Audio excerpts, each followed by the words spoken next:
Halo, apa kabar kalian semua? Semoga selalu sehat dan bahagia pastinya.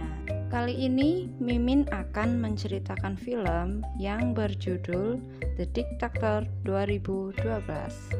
Untuk kalian yang kuotanya minim, wajib pantengin channel ini ya. Nggak usah berlama-lama lagi, ini dia ceritanya.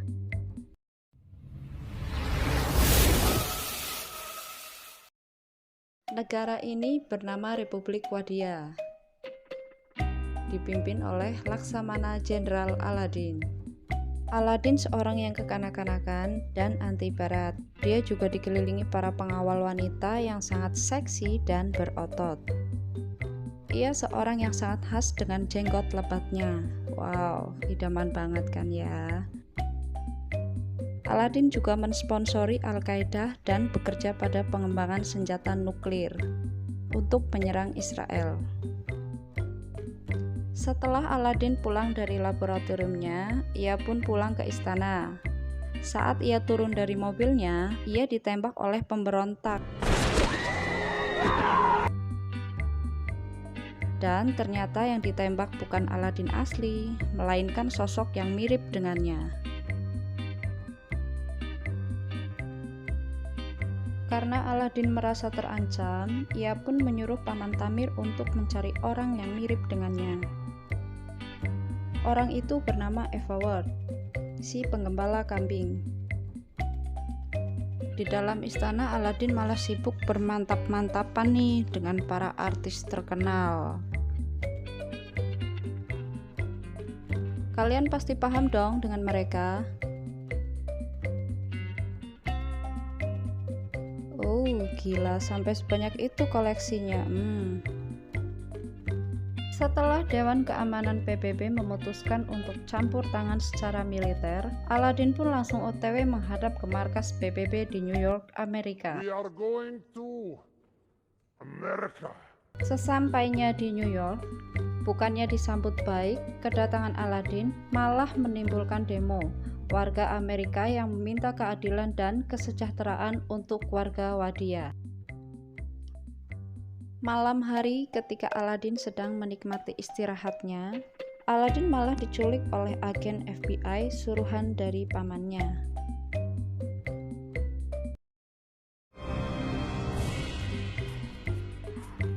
Tanpa basa-basi, penculik itu langsung memotong jenggot kebanggaan Aladin, yang membuatnya terlihat berbeda dengan sosok Aladin yang asli. Karena kecerobohan si penculik, akhirnya menimbulkan kebakaran hebat. Pada kesempatan itulah Aladin berhasil melarikan diri. Dengan memakai baju pemulung, Aladin pun berlari ke tengah kerumunan warga yang sedang berdemo. Pada saat itu, ia melihat iring-iringan mobil yang ternyata di dalamnya ada Paman Tamir dan penggantinya, yaitu Eva Ward. Aladin asli tak terima melihat itu semua dan berteriak, menimbulkan kericuhan yang tak dapat terbendung.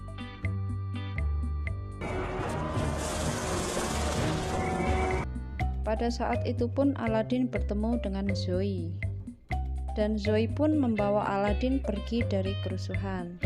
Karena Zoe kasihan dengan Aladin, Zoe pun mengajaknya untuk bekerja dengannya. Dengan sikap angkuhnya, Aladin menolak, lalu pergi meninggalkan Zoe. Melihat kabar berita kebakaran di gudang, Paman Tamir mengira Aladin telah tewas.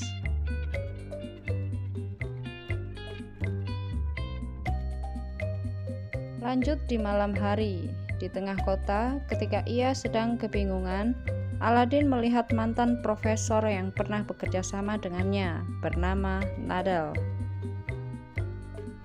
Lalu Aladin mengikuti Nadal dan sampailah ia ke sebuah kedai, bernama Little Wadia. Aladin pun masuk mengikuti Nadal. Sesampainya di kedai tersebut, Aladin kaget melihat lukisan dirinya yang sangat mengerikan. Ternyata orang-orang yang ada di dalam kedai tersebut adalah orang yang pernah dieksekusi oleh Aladin. Karena perbuatan bodohnya, Aladin pun mudah dikenali orang-orang di sekitar. Ia hampir dibunuh oleh mereka, sampai akhirnya diselamatkan oleh Nadal. Dengan mengatakan kepada orang-orang bahwa Aladin adalah saudaranya, Aladin pun meminta Nadal untuk membantu meraih kembali posisi sebagai pemimpin Wadia. Nadal setuju untuk membantu Aladin dengan syarat menjadikan Nadal sebagai ketua program nuklir di Wadia lagi. Scene pun berganti. Aladin pun mau menerima tawaran pekerjaan dari Zoe. Aladin mulai bekerja dan mengatur ulang toko milik Zoe menjadi terkoordinasi dengan baik. Namun hubungan Aladin dengan Zoe menjadi buruk setelah ia menyatakan cinta dan mengatakan bahwa ia sebenarnya adalah Aladin sang diktator. Dengan perasaan kecewa, Aladin pun pergi meninggalkan Zoe.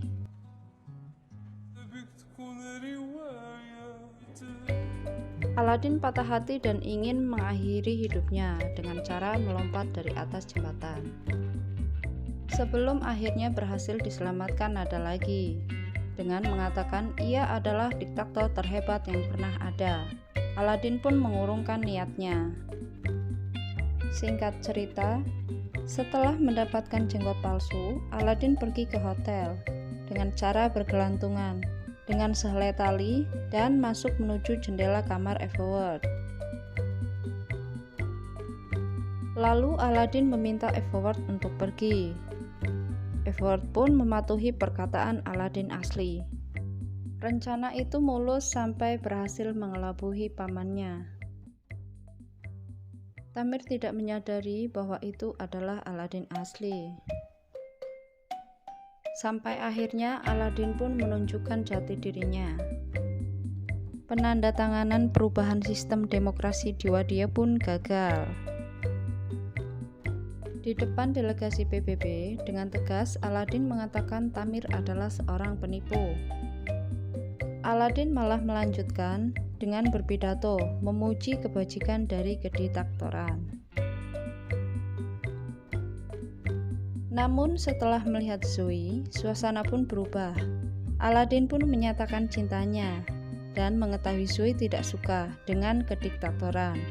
Lalu Aladin merubah perkataannya, bersumpah untuk menjadikan negaranya sebagai negara demokrasi, dan semua orang pun bergembira. Marah dengan Aladin, Tamir berusaha untuk membunuh Aladin dengan cara menembaknya.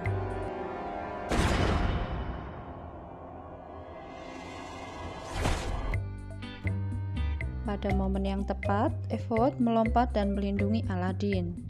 Everwood pun mati tertembak.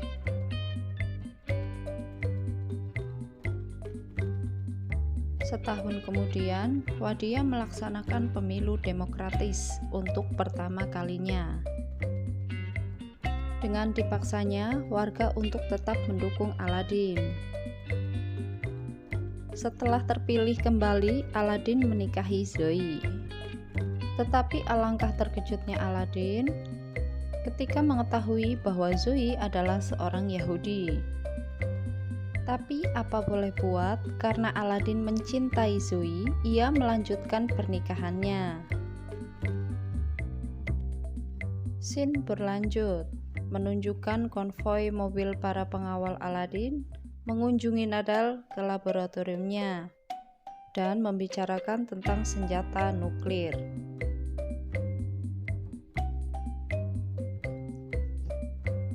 Lanjut, ketika Aladin dan Zoe diundang ke acara talk show, mereka mengabarkan bahwa Zoe sedang hamil dan Aladin sangat menginginkan anak laki-laki. Tamat, dan film pun selesai. Terima kasih untuk kalian semua yang udah nonton. Semoga kalian semua terhibur. Sampai jumpa di video-video selanjutnya. Bye-bye.